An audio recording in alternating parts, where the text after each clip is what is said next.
O'Reilly. You need parts? O'Reilly Auto Parts has parts. Need them fast? We've got fast. No matter what you need, we have thousands of professional parts people doing their part to make sure you have it. Product availability. Just one part that makes O'Reilly stand apart. The professional parts people. O'Reilly Auto Parts. You're listening to the Archaeology Podcast Network. Hello and welcome to the Archaeotech Podcast, episode 181. I'm your host, Chris Webster, with my co-host, Paul Zimmerman. Today we discuss the gamification of education with JD Calvelli. Let's get to it. Welcome to the show, everyone. Paul, how you doing? I am still doing okay. The project that we've mentioned before of going off to the field again has been pushed back by another week. So I think that means I get an extra recording with you in addition to this week's, which is exciting. I'm looking forward to everything that we can do before I go. And last week, I kind of fell into a project that's pretty cool. It's a mapping project with an historical group out of Yorktown Heights in New York, and they're trying to find the locations of Rochambeau's, a number of Rochambeau's camps from 1781 and 1782 when the French army was here as part of the American Revolutionary War. So, I'm doing this as a volunteer, but it's it's that intersection of archaeology and technology and public education and all these things that mean a lot to me. Nice. That's really cool. How are you doing, Chris? Where are you? I am in, technically Ocean City, but the bigger town is Ocean Shores, Washington. It's over on the Pacific coast. Well, kind of central Washington coast, I guess, so to speak, right on the Pacific Ocean. In fact, there's a trail 15 minutes to my right as I'm sitting here is the Pacific Ocean. It's all cloudy and crazy out there. Nice. Good weather? It's just started raining and it's cloudy, so not so much. But you like that. I do actually love it. It's not so good for our tech setup in here because our solar panels on the roof. Ooh. We were up in the Washington Peninsula for the week before this, and I had to run the generator every day because our 1,800 watts of solar on the roof was not enough to keep the batteries topped off. We were maybe getting 500-600 watts of peak solar during the day, and then it would just trail off on both sides of that. And that's just not enough to keep everything going. So had to run the generator. This park we're at has plugins. So am I hearing this right? It's rainy in the Pacific Northwest. It's crazy, right? Yeah. It's this I world. don't understand it. Speaking of a crazy world, let's talk about gamifying education. And we are bringing on a guest. I get random emails from people saying, hey, this person might be good for an interview. And to be honest, most people just see network or they see podcasts and they send it out without thinking. And I get these just like totally off the wall requests for interviews for people. And this was kind of one of those things I thought, and I was looking at it and I was like, wait a minute. I was just like almost ready to hit delete. And I was like, actually, this sounds kind of interesting. And I think we could make this work for this podcast. And I really want to talk to this guy. So let me tell you first a little bit about JD Calvelli. JD Calvelli is an analyst and UX designer at the Center for Radical Innovation for Social Change at the University of Chicago, otherwise known as RISC. He is a recent graduate from Brown University, where he studied political theory and modern culture and media with an emphasis on the impact of emerging interactive technologies. At the Center for RISC, JD has been working primarily in the education space, finding new and interesting ways to modernize and expand what it means for teachers to teach and students to learn. JD, welcome to the show. Hi, thanks so much. It's really, really awesome to be here. Super excited to speak to you and the rest of your listeners. Fantastic. Well, why don't we just start by learning a little bit about the very well named and makes me want to work there, Center for Radical Innovation and Social Change at the University of Chicago. What kind of stuff are you guys doing there? Yeah, for sure. So the Center of RISC, as we affectionately shorthandedly call it. So it's somewhere between a social innovation lab, think tank, and a nonprofit. Sort of sits in this interesting space in between a bunch of different areas of thought and of knowledge. So we're affiliated with the university, but we don't really have the same incentive structures as like a university department would or university research would. We aren't a for-profit enterprise, so we don't have the same incentive structure of having to appeal to a profit motive or a profit incentive. And we are a nonprofit, but we aren't a traditional nonprofit in the sense that we don't necessarily have to apply for grants or anything like that. Luckily enough, we're able to be funded by generous donations, which is really awesome. But we're started by Steve Levitt, the author of Freakonomics, sort of because he did a lot of work, right? He thought a lot about how the world is an interesting place and we don't always look at it from the right angles. We depend a lot on conventional wisdom to kind of guide the way in which we approach different elements of the world. And he was sort of like, well, I don't know about that. It might be interesting to sort of take an outsider's opinion or an outside perspective, sort of unencumbered and unfettered by these other incentive structures to see what's really going on in some of these spaces and try to do some genuine good. So that's the long and the short of it. It's a very new organization, so we're still kind of figuring out where we are and what we do, but we have a lot of different projects in a lot of different spaces, one of which I'm here to talk to you all about today, I imagine. Yeah, dying to find out more about this. I do think that what you were just saying, looking at the world from multiple angles, that's something that we're constantly trying to remind ourselves. And that's why your project and RISC were appealing to Chris and me, because even though this isn't about archaeology or directly applicable to archaeology, that willingness to step back outside of our comfort zone, outside of our normal perspectives, talk to somebody that doesn't do what we do, to try to find out where these intersections of culture and technology intersect with what we do try to do, and view the world, view our work, view our interpretations from multiple angles. That's a really big thing. And before we jump into it, I also, Chris, I don't know if you recall, but back in November of 2017, we interviewed Joshua Fairfield, episode 67. And it was a similar sort of thing. He was talking about his book, Owned.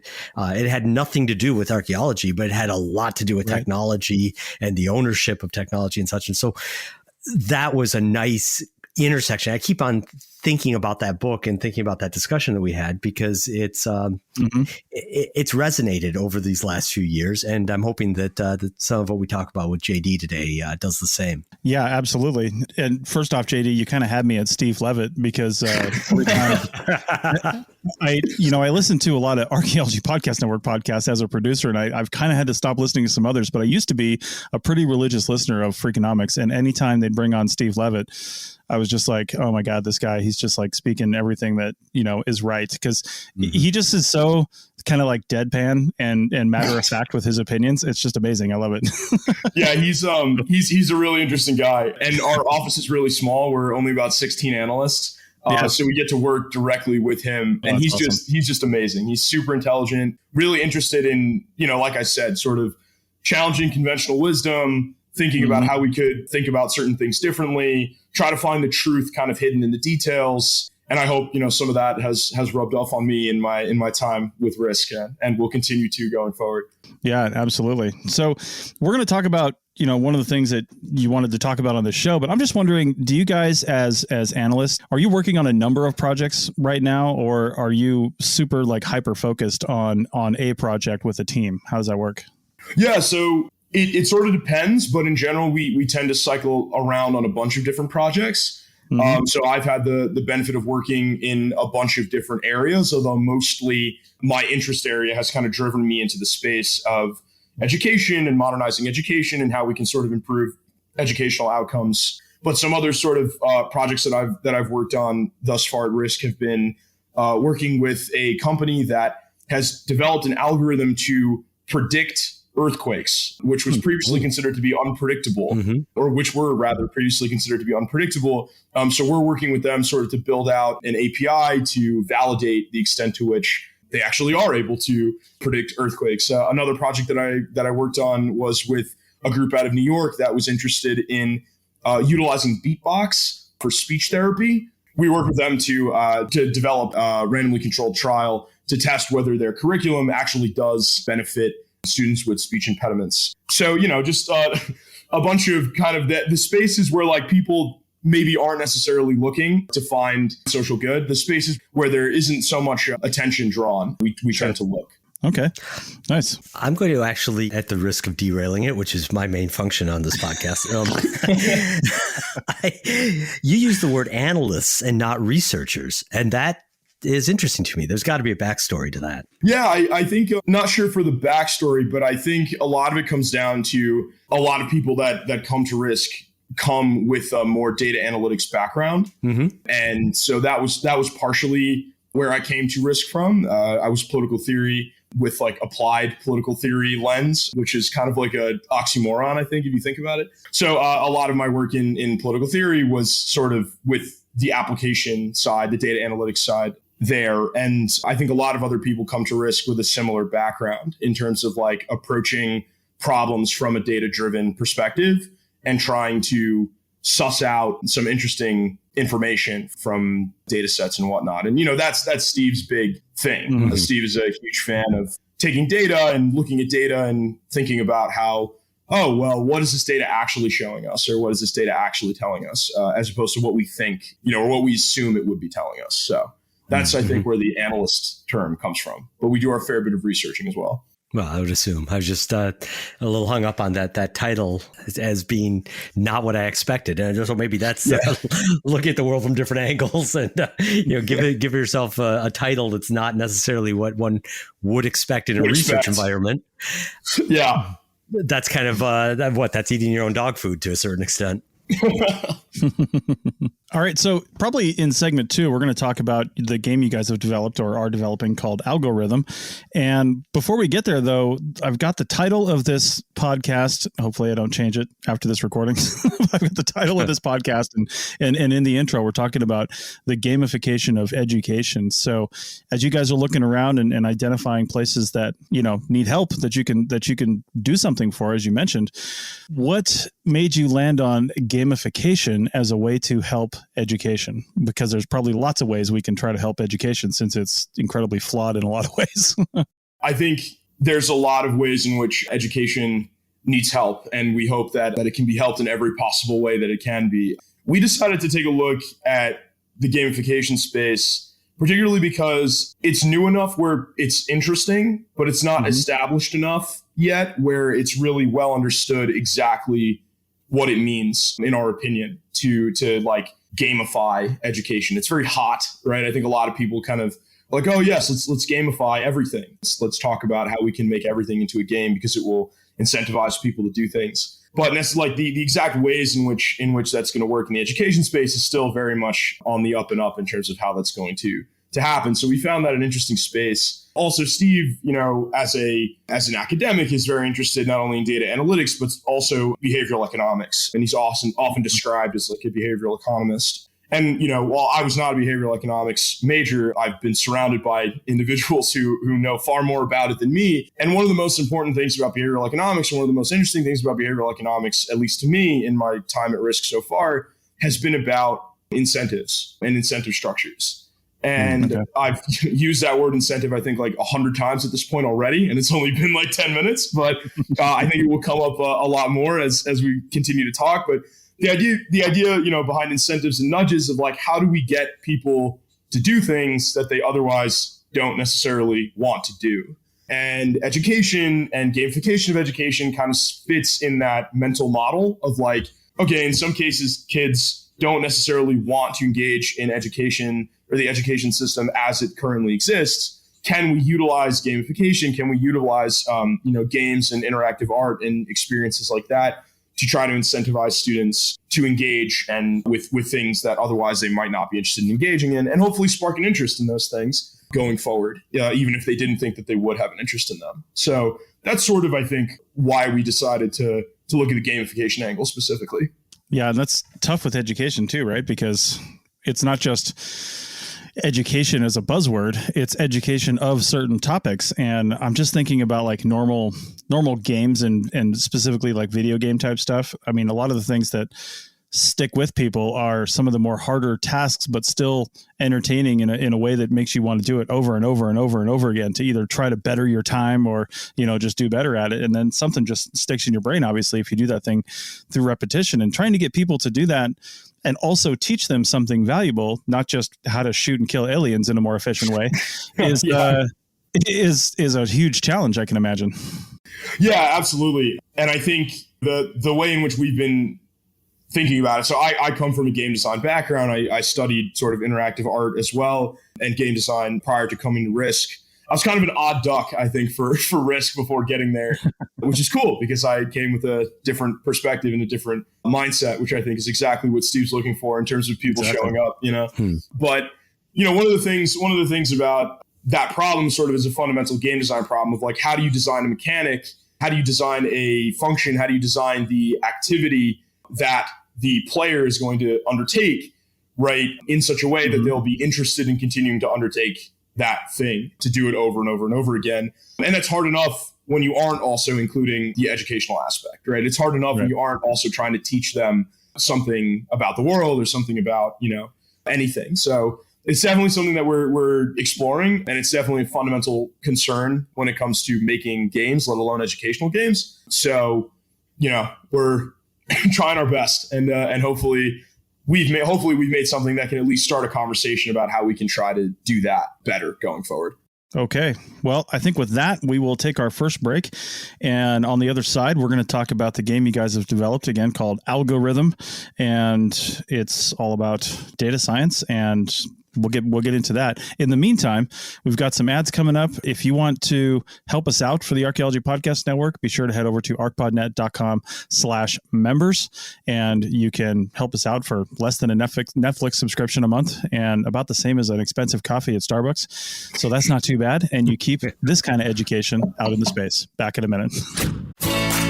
Looking to expand your knowledge of X-rays and imaging in the archaeology field? Then check out An Introduction to Paleoradiography, a short online course offering professional training for archaeologists and affiliated disciplines. Created by archaeologist, radiographer, and lecturer James Elliott, the content of this course is based upon his research and teaching experience in higher education. It is approved by the Register of Professional Archaeologists and the Chartered Institute for Archaeologists as 4 hours of training. So don't miss out on this exciting opportunity for professional and personal development. For more information on pricing and course structure, visit paleoimaging.com. That's PALEO imaging.com, and check out the link in the show notes. To everyone who loves Culver's, the feeling is mutual. I'm Nicole from Culver's of Cross Plains, Wisconsin. And when I'm serving you a Butterburger, I'm just as happy as you are. I almost get giddy when I hear the sizzle of our fresh beef on the grill. And when I layer on the Wisconsin cheese, I'm like, they are gonna love this. Delicious. Seeing that smile that comes from a meal made just right, some call it magic, but I like to call it love at first bite. Stop in for a cook-to-order Butterburger and let us make Culver's your happy place. From Wisconsin with love. Welcome to Delicious. To everyone making time for life's best moments, let our team member Sandy share how Culver's is serving up celebration by the scoop. From birthdays to any old day, our rich and creamy fresh frozen custard makes every day a little bit sweeter. Enjoying a handcrafted treat with all the ooey gooey toppings you love, surrounded by all the people you love. Now that's worth celebrating. Come to Culver's and let us serve you a sweet treat to make every moment count. From Wisconsin with love, welcome to Delicious.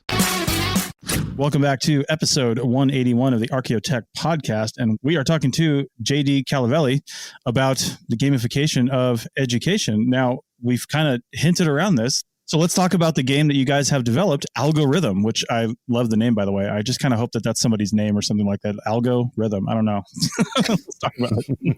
It's a brainstorming session across our entire team when somebody just sort of, a fellow analyst named, who's very good with puns. Like, that's his thing. He was like, guys, I got it. Like, and we were like, what are you talking about? You don't have it. We just stepped into the room. And he's like, no, we totally got it.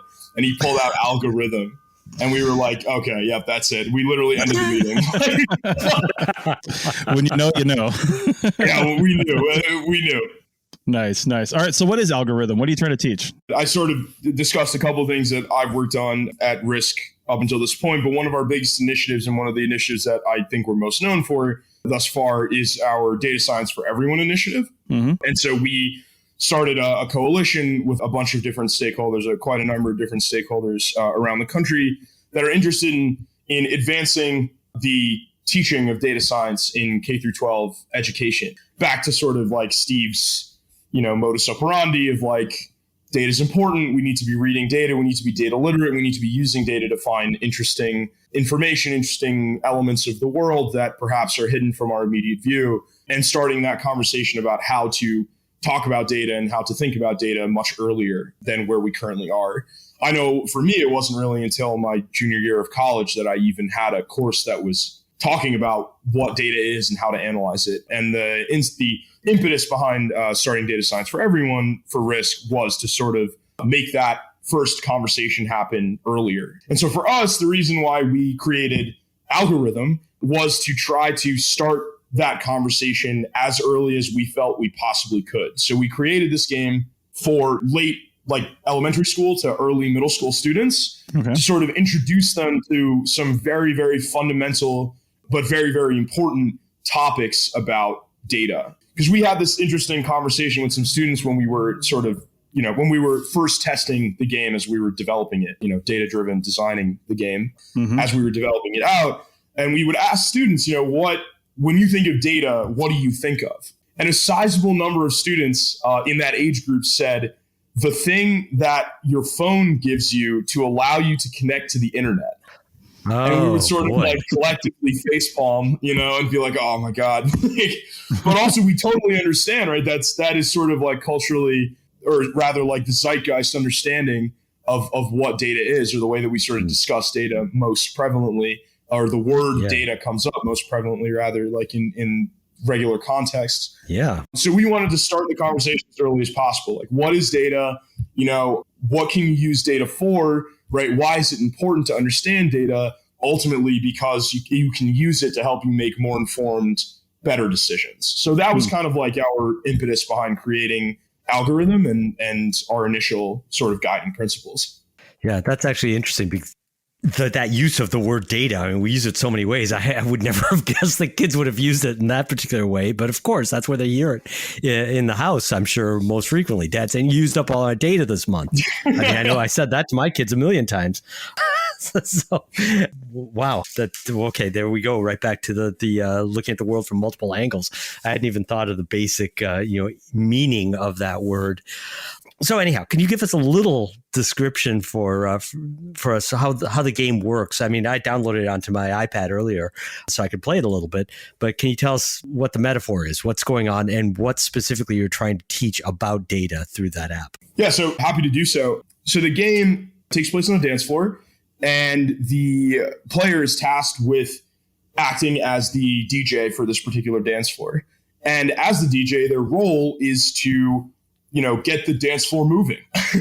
And so the way in which they are tasked with getting the dance floor moving is by fulfilling certain requests or requirements with regards to the music, that the songs that they choose to be a part of their playlist. And so students in the first two levels of the game are tasked with creating a playlist that fulfills a certain criteria. So, make a danceable playlist, right? Make an energetic playlist, make a very tempo-driven playlist, right? And in the abstract, that's sort of like, okay, well, that's interesting, right? How exactly do I do that? And the catch is that we present students not only with the sounds themselves, the song themselves, or bites of the songs themselves, but we also present them with some information about the songs that has been derived specifically from the Spotify API. So Spotify determines like, oh, this song in our database has this number danceability, has this number tempo, has this number energy. And so sort of we're nudging the students, ideally to utilize both their, sonic intuition of like, oh, I've heard this song makes me dance. But not only that, this song has a certain danceability score, danceability value that's been determined as a piece of data connected to this particular song. Right. And if I use those two things together, my own intuition about, what is a danceable song and this information, this actual data about the danceability level of the song or energy or tempo, then I could create the best playlist possible. So that's the first two levels. The last level is just taking requests from the dance floor up until basically you fail a certain number of times and you go for a high score. So, and the taking of requests works in a very similar way where it's like, oh, this person has asked me to play a song that has a certain level of danceability and also a certain level of tempo, or a certain, tempo and a certain level of energy. And the catch is that you have a time limit, right? You can't spin through every single possible record to figure out which song should be used in that particular instance. You have to start using the data to help you make that decision in a timely manner. So again, kind of, we hope that we can frame this conversation about, data isn't just the thing that powers your phone on the internet. It's information about certain things that can be utilized in conjunction with your own sort of thoughts and feelings about a particular thing to make better decisions about that thing. In this case, what makes the best Spotify playlist, what makes the best song playlist, what will get the people dancing as much as possible, right? But that could be extrapolated further in any other number of ways, right? And that's the idea. Hopefully we're planting that seed such that it can continue to grow going forward. I hope that makes sense. Does that answer the question? It does. Yeah, I think it does. I just want to clarify my then understanding of it is what you're shooting for. You've got these the tempo, energy, and danceability scores for each of the tracks. And what you're trying to do is maximize a certain outcome based off of those scores. Exactly. Cool. That's really cool. And I love this type of game. Anything that involves, I feel like, music and rhythm and things like that in order and using that to kind of teach you other stuff. It's just one of those things that kind of sticks in our brain, doesn't it? So how long did it take you guys to develop this game? Because I was actually, when we were starting to get around with this, I thought we were going to talk about some kind of a concept, and then, it's on the App Store and you can download it and play it right now. So, and it looks like it's not, you created a whole company around either this game or apps in general. I'm not really sure, but you created a company around doing that. It's a free game. So how long did it take you guys to fully develop this once you had the idea? Yeah, so the idea was sort of in the works, and the game was in the works prior to me joining RISC earlier this past year. So I would say all in all, it probably took us about 2 years and change. Mm-hmm. And actually, we didn't make a company around the game. We had the benefit of working with a company out of Toronto called Enable Education that offered their own services as a development firm for us pro bono, because they believed sort of in our vision of what this should look like. And yeah, for that, we're incredibly grateful for them, and we'll continue to sing their praises for the amount of hard work that they put into this project as well. But yeah, the game was a long time in the making, and a lot of that was, development time, but also a lot of it was, living by our own word, where it was kind of us actually testing and making sure and gathering data about, our game and the extent to which it actually does do what we hope it does, whether it actually, teaches students these fundamental things about data, and whether it, helps them kind of better understand what data actually is. So, living by our own practices was a lot of that as well. Yeah, one thing I think is interesting, and Apple's been doing this for a little while now, it tells you when you go to the App Store what data is collected against you, and usually that means private data, like the data that's personally about you. And it's interesting for a game about data science that no data is actually collected, is what it says on Apple. But I'm wondering, nope, that means no personal data. So I understand that. Yeah, we don't collect any personal data like that, but we do collect a little bit of average session time, where's your drop off, that kind of stuff, which is interesting that doesn't show up in the App Store. But also, yeah, no, we don't need your name. We just hope that you're learning something, Yeah. Well, and that's what I was actually getting at, is what other kind of, like you mentioned, session info and stuff like that, but what else are you guys collecting in order to, I guess, learn more about how the app is actually helping people learn more about, or helping children learn more about data science, and then are you making continuous improvements to the app based on that, or is it just kind of like it's living out there now and you'll keep it alive, but you're onto something else? Yeah. So, we kind of view it from two different angles, of the more quantitative stuff of what are the monthly active users? What are the daily active users? How long is the playtime? What levels do people get to? Mm-hmm. Do they get to the very end? How long do they play at the end? And a lot of that is more are people playing our game, right? Is it fun enough that it keeps people involved? And again, that's more quantitative, and that's more to the kind of gamification, initial point about gamification of hopefully it can serve as an incentive structure to get people to engage with things that they otherwise might not necessarily engage in, right? And in this case, that's, learning a little something about data science. It's students learning a little something about data science. Nice. The qualitative side is probably more of, where we get our fill of, have students actually learn this, or have they actually gotten something out of it? And that has come more specifically from conversations with students, conversations with teachers that have used it in the classroom or are planning on using it in the classroom, and have, made the case to us that it's sort of like a helpful thing for them. And I think people oftentimes kind of forget that data is more than just numbers and what you can see on an Excel spreadsheet. It's also that qualitative element of we got this information from these teachers specifically that said that it's helpful. Mm-hmm. So, you know, it's the combination of both of those two things that's helping us kind of drive the direction of it going forward. And ideally, you know, we're not entirely sure, to be honest, where we'd like to go from here. We'd love to see, you know, the game continue to be played, and we'd love to get, you know, people's reactions and thoughts about how it can be improved going forward. And, you know, hopefully, you know, we can continue to improve it a little bit, or maybe take what we've learned and apply it to something else and something different. But yeah, you know, we just released, so we're hoping that students and people can get a little bit of something out of it, and then we can, you know, get some information from them about how we can hopefully make it better, do something better in the future. We're still early on, so we're hoping to you know, to keep going, keep on keeping on. Indeed. Mm-hmm. You know, you hinted at it a bit there, and it was a question that I'd actually written up on, you know, on our notes here. Do you actually have a lesson plan that goes along with Algo-Rhythm? Is the intent like solo exploration? A child will download this and play the game and learn, or is it intended for some kind of guided, you know, especially like a classroom environment? Is there an overarching approach that you're taking, not just for this game, but also for any educational products that RISC is producing? One of the big things that we always say at RISC, and it's not a cop-out, I swear, is that we're generalists, but we're not specifically, you know, we know a little bit of everything, but we don't know anything all that well. And so sort of part of how that sort of expressed itself in this project is that, you know, we would like to work with teachers who have played our game and who find it interesting to develop a more comprehensive lesson plan about how it can be actually, you know, utilized. So one of the things that when we initially created it, one of the pillars of our design was that we'd want it to be something that a student could play, you know, and derive something from, even without the existence of a lesson plan around it, even without sort of, you know, a teacher guiding them through it.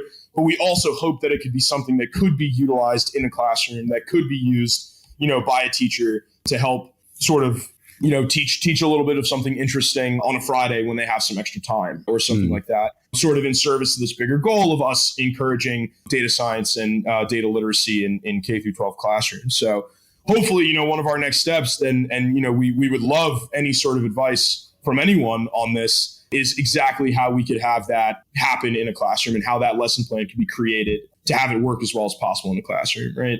One of our hope is that it sort of teaches, again, those like three very fundamental ideas of like, there's data everywhere.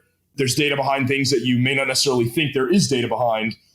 I guess four, data isn't the thing that powers your phone, and also that it can be used to help you make some decisions. But a more comprehensive lesson plan around it is hopefully in the works, and more than hopefully in the works, we would like for it to be in the works with the guidance from more people more intelligent than us in that space. Well, awesome. I've got a follow-up question about this, but why don't we take the break right now, because my mind is buzzing right now with ideas that you're triggering. Cool. All right. We'll be back in a minute. Hi, welcome back to Archaeotech, episode 181. JD Calvelli, you've been telling us some great stuff about this program that you were working on at RISC called Algo-Rhythm. And you hinted at it for a number of different reasons, but I've got to ask you upright. Why teach data science to kids? Yeah, very important question that we get very often, unsurprisingly. You know, it comes down to a couple of things for us at RISC. Number one is that, you know, the concept of data privacy, data security, data presence, you know, data as an object for exploration and for analysis is super culturally salient. And not only is it culturally salient, but it's just like fundamentally important when it comes to like navigating the world, in our opinion. Mm-hmm. You know, there's a certain level of like world literacy and information literacy that you can get when you can analyze a data set, or even more broadly, when you can look at a graph correctly, right? Because data science sort of expands far beyond the idea of like looking at an Excel spreadsheet, right? But it's just the whole concepts behind like looking at representations of data, creating representations of data, having those things say something, having them represent something, you know, being able to parse out exactly what they're trying to say and exactly what they're representing. You know, this is just like, not only is it culturally relevant, but it's just the direction that sort of a lot of inquiry seems to be going now. And, you know, in our opinion, it's better to, you know, have those situations, have that conversation start as soon as possible, as opposed to sort of, you know, push it off down the pipe until you might take a class on it, you know, in a political science, sociology course or college. The thing is, like, it's an important enough element of our daily lives now that we don't feel like we can afford to push that off on students, anymore. It's something that all students should have a certain baseline knowledge of prior to entering the workforce, prior to entering the world, because it's just so fundamental to being able to, learn and grow and understand and take in information as we've gone forward in time. Yep. No, it makes sense. And certainly as different kinds of data are more accessible to more people through more different venues, being able to assess them and interpret them is useful. So follow up to that question then is there a sweet spot in terms of age for kids to start learning about data? You're targeting late elementary, early middle school, which incidentally is what I've worked with when I was in ed tech primarily. Cool. Have you gotten into the data about when it's best to teach them about data? Yeah, so we haven't done anything specific on that front, but kind of from our own anecdotal experience, data science as an idea or data science as a discipline, like most other disciplines, build off of themselves, right? So there are certain elements that you can learn earlier on that can help sort of inform and set you up to be able to learn other things later on. So one of the things, when we were talking to Steve about this project initially, he was like, let's make a game to try to teach 4th through 6th graders how to do a regression analysis. And I was like, Steve, I don't know how to do a regression analysis. I was like, let me go learn how to do a regression analysis, and then I'll tell you if I think we can teach, 4th through 6th graders how to learn to do a regression analysis. And that's sort of our facetious way of saying, or jocular way of saying that there are levels to this, right? There are certain levels of sort of expectations of what you should know at different stages. And we hope that, even in that age range, right, we're at the point now of combating, or rather just filling any gaps in terms of like lack of information of what data is and what it can be used for. And so we hope sort of in the younger age groups that we can just start those fundamental conversations of like, here's data, what is it? What can it be used for? Right. And then maybe some rudimentary visualization stuff where it's like, a graph is really more than just numbers on a line, right? It's demonstrating something and can be used to demonstrate something. Mm-hmm. And then, as you go on in your career, then you can start entering more of the statistics adjacent stuff, maybe in high school, definitely in college, of like, how can we prove that certain things are true? Or how can we get as close to proof about certain things are true? Because the one thing you'll always hear is correlation is not equal causation. I might get that tattooed at this point. I've heard it so many times.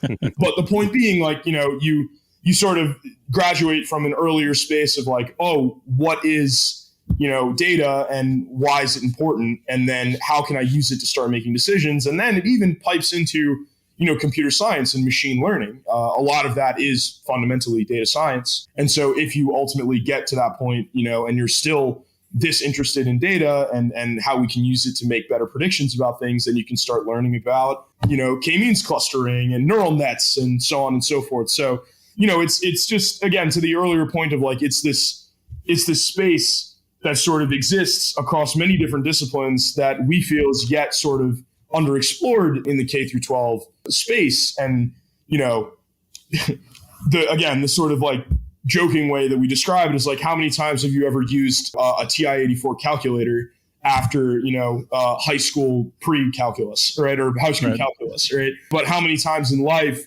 do you need to be able to analyze a set of information and be able to make, educated conclusions about it? And so that hopefully, can build up further and further and continue to grow as, with a student as their interest in the area grows. If they want to take it all the way to machine learning, great. If they want to know how to, make macros in an Excel spreadsheet, great. If they'd like to learn how to visualize in R, make data visualizations in R, that's great. But it can grow and it can change. And there's so many avenues that you can go towards. And it's just a question of like getting that exposure early on, because it's the exposure that seems to be missing right now. Yeah, it totally seems like, looking at especially, say, kids that are in 4th to 6th grade right now, just because of the advancement of technology, most of your manufacturing and other type jobs that don't really require much beyond a high school education are slowly going away, right? Because we're either automating those, making them more efficient, or actually developing robots to do those jobs because it's cheaper. So as that happens, people are going to have to be better critical thinkers and actually use this kind of thing. Because like you just said, I mean, I'm 47 and I heard that growing up, like, oh, you'll never use this math outside of, high school or something like that. And that's like kind of sad. Why shouldn't I use this math outside of high school? It's because most of the people I grew up around are in construction or, doing something where they literally don't use that kind of thing on a daily basis, right? But I think some of the jobs that may be out there in the future, you will actually need to think this way. Even though a computer might be doing it for you, it's helpful to understand the reasoning and the why in order to actually tell the computer and what to do in the right way, and then understand the results that you're getting back. One of the ways that to that point, right, that I kind of like conceptualize this is like, at one point in time, there was a bricklayer, right? Like the job was to go lay bricks somewhere. My grandfather, immigrated to the States from Italy, and he kind of worked in that space. He did, construction. And there was a time when, he was a big buff man kind of carrying bricks around, right? And that was a construction job, right? And sort of like, the reality is that like that kind of job has kind of disappeared because we created, bricklaying technology, right? We created bricklaying machines, right? But in the absence of the bricklayer job, right, there has created a necessity for the like bricklaying machine manager, right? Right. And sort of like this weird, the death of one created the birth of another, right? And like, what is the skill set that you need to manage a set of machines, right? Like data science, right? Like to a certain extent, right? You need to be aware of like, okay, I have 50 machines, right? All of them are creating, or laying this many bricks in this amount of time. Let me put that all in the spreadsheet, right? I want to try to maximize the amount of time. Well, maybe, let me A/B test this. Maybe if I have 10 machines running, in one place, then overall, as opposed to 5 and 5, then overall my amount of time to lay the entire bricks for the house will increase. You know what I mean? Like I'm spitballing here, right? But the point more specifically is like, to be literate in that space, you need a certain exposure to like, what is data and why is it important? You know what I mean? Like not to beat the dead horse on it, but it's like, yeah, it's interesting because I think a lot of people have sort of recognized this problem of like, oh, well, there's a lot of jobs that seem to be disappearing, and we seem to not be preparing people in high school and beyond to like do the new things that are coming, right? But the missing piece is like, oh, well, one of the things that we seem to need to understand or need to teach students to understand is this element of like managing data, right? And understanding data and being able to make decisions about it, right? So, back to the initial point of like, that's why we think it's important to be teaching all students at every age what this is and what this means and how it can be utilized, because, we believe that it's important in every function, right?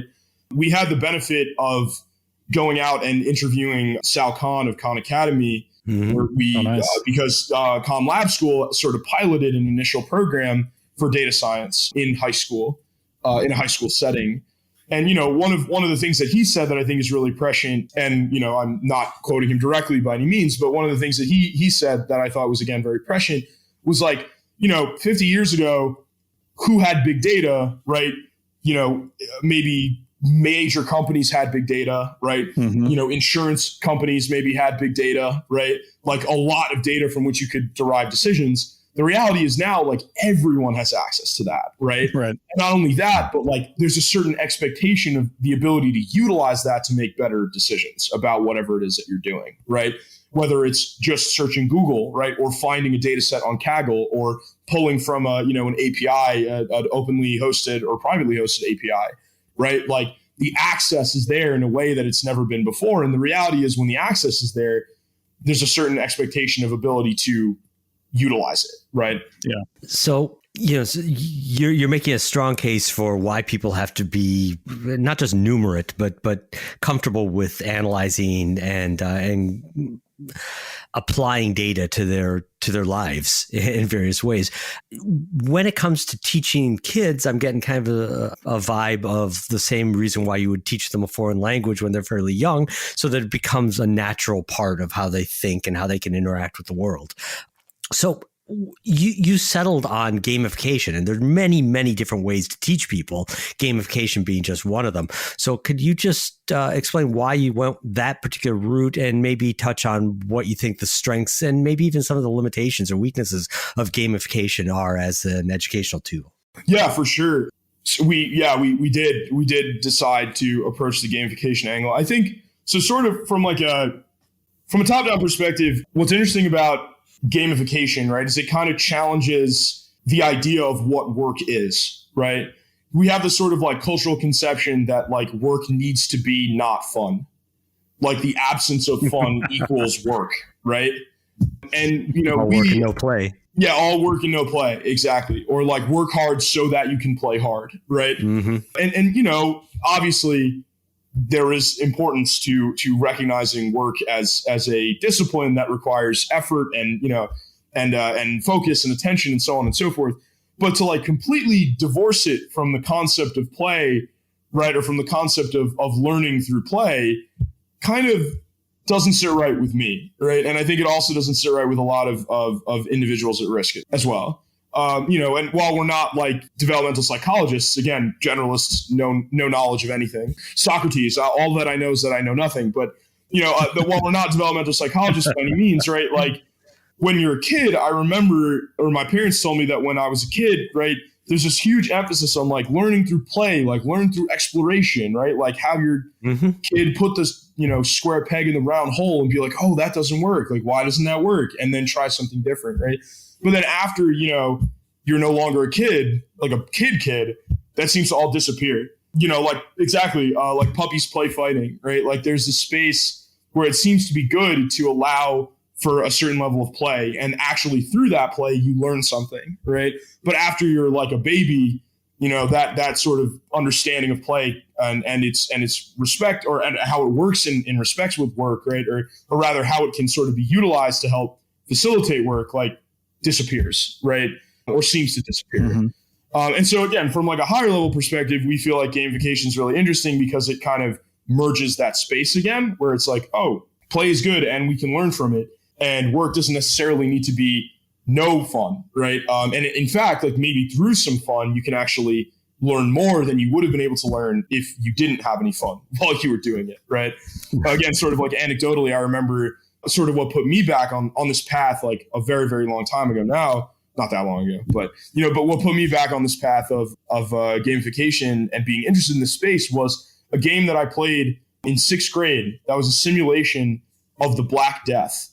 And how it affected medieval Europe. Yeah. And it was a game with dice and rolling, and you had to make rules and you had to defend your town, and, people could die and, because of the Black Death if you didn't quarantine correctly and so on and so forth. And, I'll go out on a limb and say, I don't remember that much about 6th grade, right? Like, at all. But I do remember that, right? And I to this day remember that and remember that experience as being super meaningful to me. So, again, this is all sort of like higher level, but we feel like, and I personally feel like games have the potential to really meaningfully get people to engage with something, right? Mm-hmm. You're talking about 6th grade, and this is, again, another one of my asides because I got old brain. When I first started working at Dalton, it was because of this game that was produced at the school based off of an archaeological excavation. And it was a collaborative group project, and we've continued it on. Actually, I've been helping them redo it for the 5th grade now. So we're talking about roughly the same grade range that you're looking at with Algo-Rhythm, and using a kind of a game metaphor, some of the game incentives in order to teach kids, right? But I also have, despite having been doing this for a long, long time and understanding the value of it, I also kind of have a complicated relationship with gaming and gamification as an educational tool that we don't have to go in now because it's totally an aside. But, I think about different kinds of gamification. And for me, for example, Duolingo, which is a very famous way of gamifying language learning, is actually really effective for me to brush up on languages. I get very angry when I do it. I get very frustrated. It keeps on giving me all these nudges and trying to keep me in its environment but it's extremely helpful anytime before I travel overseas. But that's also, even though they have these layers of social interaction where you can like compete against other people or, post your progress as you go. I don't want to do any of that. I just want to, get it to quit bugging me. But that's a very solo activity. And that stands in distinction from that archeotype stuff, that excavation, which was an organized group activity with a different sort of incentive structure and not an in the game incentive structure. So I don't even know that I've got a question here other than a comment, is that there are a lot of different kinds of incentive structures that can be built around gamification. And maybe, I guess if I do have a question, it's how did you decide on the particular on the particular incentive structure that you built into Algo-Rhythm that allows the player to advance? Yeah, I mean, Duolingo is a very classic example of like gamification done right, or what a lot of people perceive to be gamification done right. But in my opinion, Duolingo is like gamification done the way that people expect, which is not necessarily a bad thing, right? But it is sort of like the expectation of like, how do you make something into a game? Oh, well, you make it a competition, you give points, and that's a game, right? And I think, for in a lot of cases, yeah, like that can be a game, right? And, no knock on Duolingo at all. I think it, works very well. Definitely, it seems, foreign language acquisition. But I think, and, back to something I mentioned much earlier, like gamification and how to make a game so that it teaches people things, right, is still very much in its infancy, right? Of like, how do you do that, right? Because when you ask a lot of people, at least anecdotally in my experience, right, when you ask people like, oh, what is gamification, right? Or like, what do we want gamification, or how would you expect gamification to work, right? They're like, oh, put points on it, right? And make it a competition, and that's how you gamify something, right? Yeah. And so we, with Algo-Rhythm, right, really wanted to try to challenge that a little bit.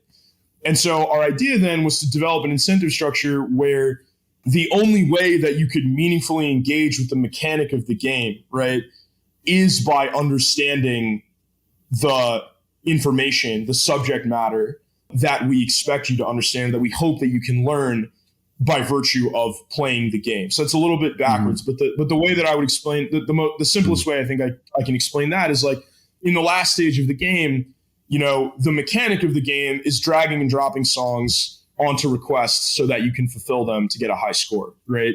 But sort of the conflict is that you have a time limit, right? You don't have all the time in the world to be able to make this decision. And so when you have a list of 100 songs to go through and only 30 seconds to make a choice about what fulfills this role, right, or what fulfills this request, right, you have to use the data in order to progress in the game, right? In order to get that point, you have to understand that, oh, I need data, because with using data, I can make this decision faster and more accurately than I could have if I didn't use the data, right? Mm-hmm. And so it's not quite putting points on things and making it a competition.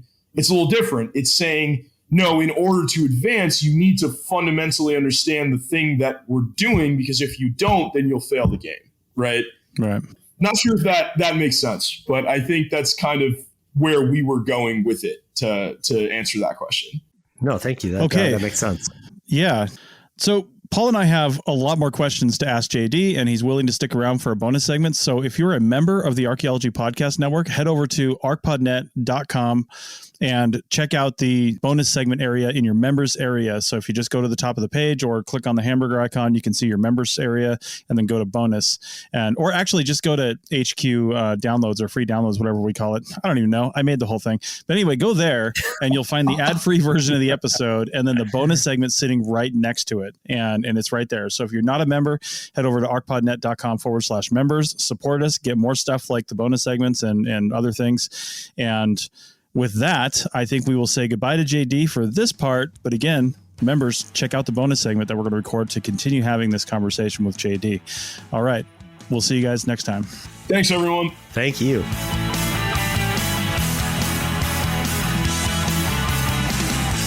Thanks for listening to the Archaeotech podcast. Links to items mentioned on the show are in the show notes at www.archpodnet.com/archaeotech. Contact us at chris@archaeologypodcastnetwork.com and paul@lugal.com. Support the show by becoming a member at archpodnet.com/members. The music is a song called Off-Road and is license free from Apple. Thanks for listening. This episode was produced by Chris Webster from his RV traveling the United States, Tristan Boyle in Scotland, DigTech LLC, Culturo Media, and the Archaeology Podcast Network, and was edited by Chris Webster. This has been a presentation of the Archaeology Podcast Network. Visit us on the web for show notes and other podcasts at www.archpodnet.com. Contact us at chris@archaeologypodcastnetwork.com.